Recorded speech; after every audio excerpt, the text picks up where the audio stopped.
Hello बच्चों, जय श्री कृष्णा, राधे राधे। कैसे हैं आप लोग? आज हम न्यूटन्स लॉज ऑफ मोशन का वर्कबुक नंबर 2 करेंगे। बेसिकली इस वर्कबुक में मैंने केवल फ्री बॉडी डायग्राम कैसे बनाते हैं उसके बारे में बताया हुआ है। तो draw FBD free body diagram of block of mass M. तो हमें यहाँ पे जो मास एम है उनका हमें एफबीडी बनाना है एज्यूमिंग स्टैंडर्ड कंडीशन। देखिए, जब भी हम एफबीडी बनाते हैं तो हमें पहला स्टेप में हम जानते हैं क्या होता है, हमें एक सिस्टम चूज़ करना पड़ता है। तो यहाँ क्वेश्चन में ऑलरेडी मेंशन किया हुआ है कि जो आपका ब्लॉक है उसी को हमें सिस्टम मानना है। तो ये ब्लॉक जो है हमारा सिस्टम है। तो ये ब्लॉक सिस्टम है और इसका हमें अलग से डायग्राम बनाना है, बट हम यहाँ पे जानते हैं यहाँ पे सिंगल ब्लॉक है तो हमें अलग से डायग्राम बनाने की ज़रूरत नहीं है। हम इसी में ही इसका एफबीडी बनाएँगे। फिर इस पे लगने वाले सारे एक्सटर्नल फोर्स दिखाएँगे।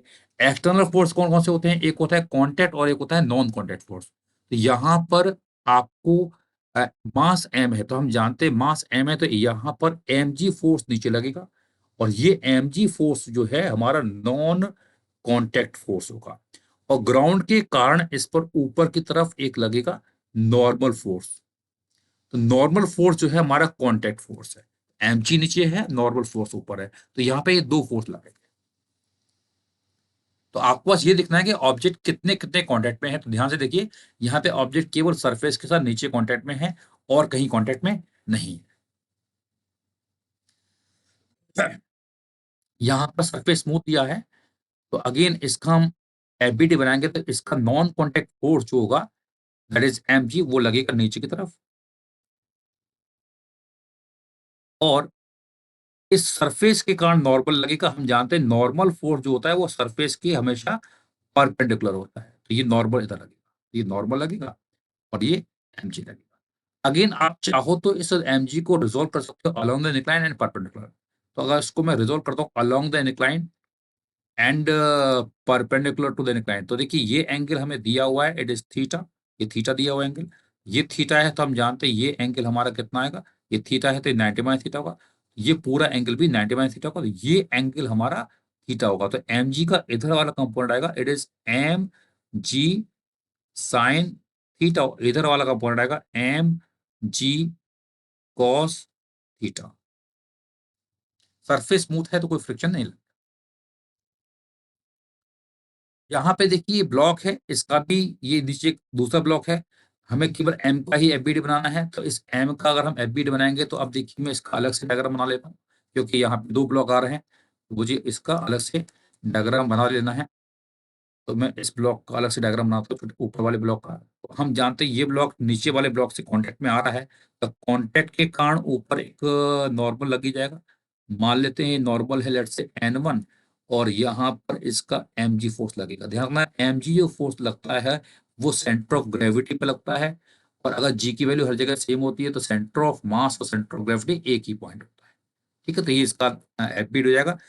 अगर मैं कहता हूँ नीचे वाले ब्लॉक का भी अगर एबिट बनाना है, लेट्स से मान लो इसका मास कैपिटल एम है, तो इसका अगर आपको एबिट बनाना है तो हम इसका अलग से डायग्राम बनाएंगे नीचे वाले ब्लॉक का। तो देखिए ये नीचे वाला ब्लॉक जो है ऊपर तो एक छोटे वाले ब्लॉक से कांटेक्ट में है और एक नीचे ग्राउंड में भी कांटेक्ट है। 2 कांटेक्ट हैं, तो यहाँ पे 2 कांटेक्ट फोर्स लगेंगे। तो ऊपर वाला ब्लॉक जो है इस नीचे वाले ब्लॉक पर डाउनवर्ड डायरेक्शन में एक नॉर्मल लगाएगा। ये N1 है। अगेन आप जो नॉर्मल लगा रहे हो, आप ऐसे भी दिखा सकते हो और आप इसको ऐसे भी दिखा सकते हो।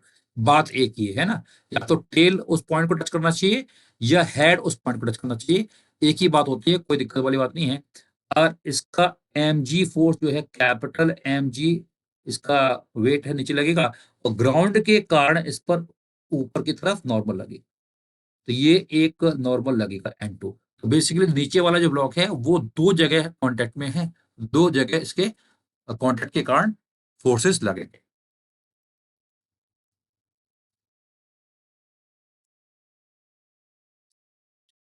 देखो इसी क्वेश्चन में देखिए ये डी में वही बात की है, नीचे वाले का हमें एफबीडी बनाना था तो मैं ऑलरेडी बता चुका हूँ कि यहाँ पर आपको नीचे वाले का एफबीडी बनाएँगे तो बस आपको चेक करना है कितने कॉन्टैक्ट हैं, तो यहाँ पे एक ऊपर कॉन्टैक्ट है, एक नीचे कॉन्टैक्ट है, जितने कॉन्टैक्ट होंगे कॉन्टैक्ट के कारण फोर्स लगेगा। तो एक नीचे लगेगा N1, ऊपर लगेगा N2 और इसका mg लगेगा नीचे।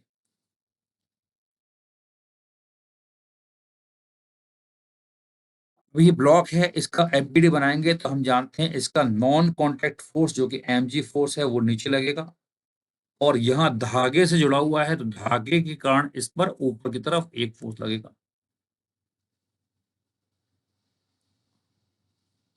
तो धागे के कारण ऊपर की तरफ फ़ोर्स लगेगा।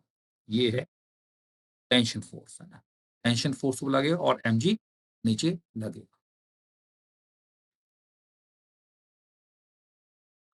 टेंशन फ़ोर्स जो होता है पुलिंग नेचर का होता है ना? नॉर्मल फ़ोर्स जो होता है पुशिंग नेचर का होता है, टेंशन पुलिंग। पुलिंग मतलब आपका जो सिस्टम लिया हुआ है, जो आपने सिस्टम लिया है, उससे बाहर की तरफ।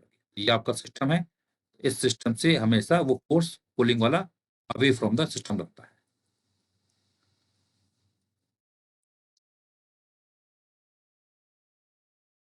अब देखिए इस एम की बात करेंगे तो इसका नॉन कॉन्टैक्ट फ़ोर्स एमजी नीचे लगेगा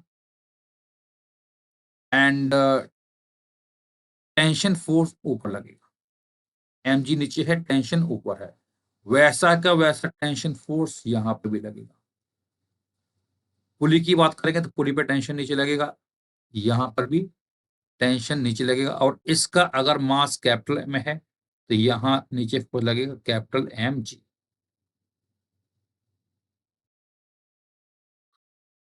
यहाँ बात करेंगे तो ये ब्लॉक है, इसका मास एमजी, नॉन कॉन्टैक्ट फ़ोर्स नीचे लगेगा।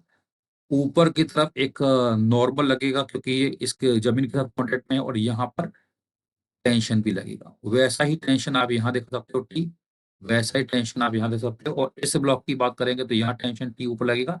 इसका नॉन कॉन्टैक्ट फ़ोर्स एमजी नीचे लगेगा। यहाँ पर हम बात करेंगे तो ये मास है, इसका नॉन कॉन्टैक्ट फ़ोर्स एमजी नीचे लगेगा। सरफेस के कारण एक नॉर्मल लगेगा, नॉर्मल हमेशा सरफेस के परपेंडिकुलर होता है और ये धागा है तो धागे के कारण ऊपर लगेगा टेंशन फ़ोर्स टी। वैसा ही टेंशन फ़ोर्स यहाँ लगेगा, वैसा ही टेंशन फ़ोर्स यहाँ लगेगा, वह वैसा ही टेंशन फ़ोर्स यहाँ लगेगा और यहाँ लगेगा एमजी। यहाँ पर इस ब्लॉक की बात करेंगे, छोटे वाले ब्लॉक की बात करेंगे तो इसका मास एम है तो इस पर आगे आपने फ़ोर्स लगा रखा है एफ। और ये ब्लॉक इस ब्लॉक के कॉन्टैक्ट में है तो इस कॉन्टैक्ट के कारण यहाँ पे एक नॉर्मल लगेगा, पुशिंग फ़ोर्स होगा। इसका वेट जो है नीचे लगेगा नॉन कॉन्टैक्ट फ़ोर्स और ज़मीन के कारण ऊपर एक और नॉर्मल लगेगा, मान लेते हैं नॉर्मल है N1। बड़े वाले ब्लॉक की अगर हम बात करते हैं, तो जो नॉर्मल पीछे लगा वैसा का वैसा नॉर्मल इस पर आगे लगेगा।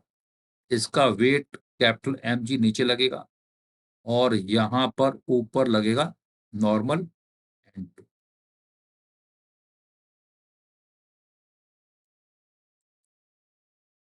यहाँ पर इसकी बात करेंगे तो इसका वेट नीचे लगेगा एमजी और यहाँ से एक नॉर्मल लगेगा N1 और यहाँ से भी एक नॉर्मल लगेगा N2। देखिए नॉर्मल जो होता है वो सरफेस के परपेंडिकुलर होता है, तो यहाँ पर ये रॉड है, ये जो रॉड है या ब्लॉक जो भी है, ये इसका प्लेन सरफेस है, तो हमें प्लेन सरफेस के परपेंडिकुलर नॉर्मल ड्रॉ करता है। तो जब भी कोई क्वेश्चन में कोई प्लेन सरफेस आता है या कॉर्नर आता है, तो हमें प्लेन सरफेस देखना है और उस प्लेन सरफेस के नॉर्मल ही आपका फोर्स लगता है, परपेंडिकुलर ही फोर्स लगता है। अब यहाँ पर हम बात करेंगे तो यहाँ पर एक नॉर्मल आगे लगेगा N1 क्योंकि ये दीवाल है, दीवाल का सरफेस के परपेंडिकुलर ऐसी ग्राउंड है, ग्राउंड के परपेंडिकुलर यहाँ पर भी एक नॉर्मल लगेगा और इस नॉर्मल की डायरेक्शन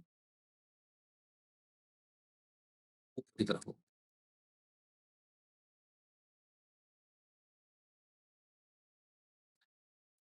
और इसका वेट नीचे लगेगा एमपी। अब सरफेस यहाँ पर अगर स्मूथ है तो फ्रिक्शन नहीं लगेगा और सरफेस अगर रफ होगा तो फ्रिक्शन लगेगा। तो अभी यहाँ कुछ मेंशन नहीं है तो मैं मान के चल रहा हूँ कि यहाँ पर सरफेस स्मूथ है। यहाँ अगर हम ब्लॉक का एपीडी बनाएंगे तो ब्लॉक का एक नॉन कॉन्टैक्ट फोर्स एमजी नीचे लगेगा और जो ये लिफ्ट है इसके कांटेक्ट में है तो कांटेक्ट के कारण ऊपर की तरफ एक नॉर्मल फोर्स भी लगेगा।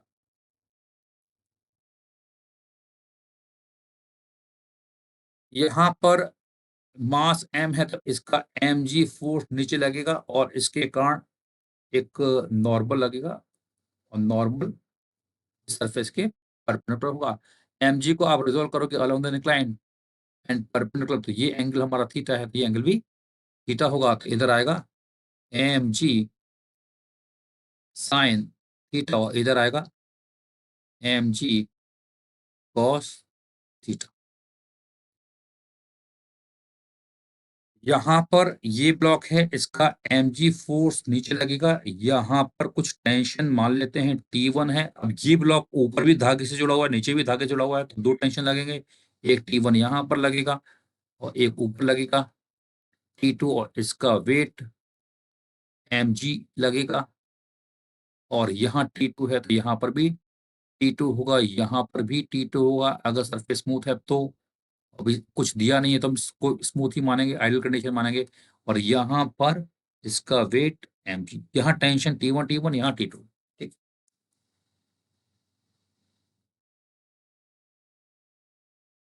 m1 की बात करेंगे तो m इसका वेट नीचे लगेगा m1g, यहाँ से एक ऊपर लग जाएगा नॉर्मल और यहाँ पर एक टेंशन होगा T, तो यहाँ पर भी टेंशन T, यहाँ पर भी टेंशन T, यहाँ पर भी टेंशन T, और इसका वेट नीचे लगेगा m2g। यहाँ सरफेस आपको टच होते हुए दिखाई दे रहा है, बट यहाँ पे आप नॉर्मल नहीं लगाओगे, क्योंकि हम जानते हैं कि ये m2 इसको कोई पुश नहीं कर रहा है, ये ना ही ये इंक्लाइन प्लेन इस m2 को पुश कर रहा है। इसके बीच में कोई पुशिंग नहीं हो रही है, तो यहाँ पे आपको नॉर्मल दिखाने की जरूरत नहीं है। यहाँ पर इसका नॉन कॉन्टैक्ट फोर्स mg नीचे लगेगा, यहाँ पर एक टेंशन लगेगा, मान लेते हैं ये T1 है, और यहाँ पर भी एक टेंशन लगेगा, मान लेते हैं ये T2। यहाँ पर नीचे लगेगा m1g, यहाँ पर एक नॉर्मल लगेगा n1, यहाँ नीचे लगेगा m2g, और यहाँ एक नॉर्मल लगेगा n2, यहाँ टेंशन T, यहाँ टेंशन T, यहाँ टेंशन T, यहाँ टेंशन T।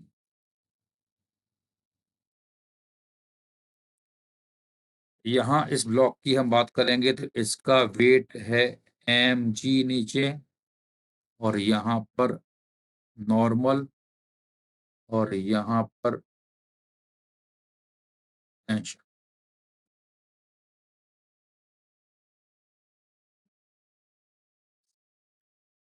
यहाँ पर ये मास m3 है तो इसका वेट नीचे लगेगा m3g, करस्पॉन्डिंगली यहाँ पे एक नॉर्मल ऊपर लग जाएगा n3, यहाँ पे कुछ टेंशन आएगा, मान लेते हैं वो टेंशन T1 है, वही टेंशन यहाँ T1 होगा। इसकी बात करेंगे तो इसका नॉन कॉन्टैक्ट फोर्स m2g नीचे लगेगा, सरफेस से कॉन्टैक्ट में है तो एक नॉर्मल लगा देंगे। यहाँ पे टेंशन मान लेते हैं T2, वही टेंशन यहाँ होगा T2, यहाँ पर भी T2, यहाँ पर भी T2, और इसका वेट नीचे m1g। अब देखिए यहाँ पर ये m है, ये m है, तो यहाँ पर इसका m वाले इस m का बिट बनाते हैं।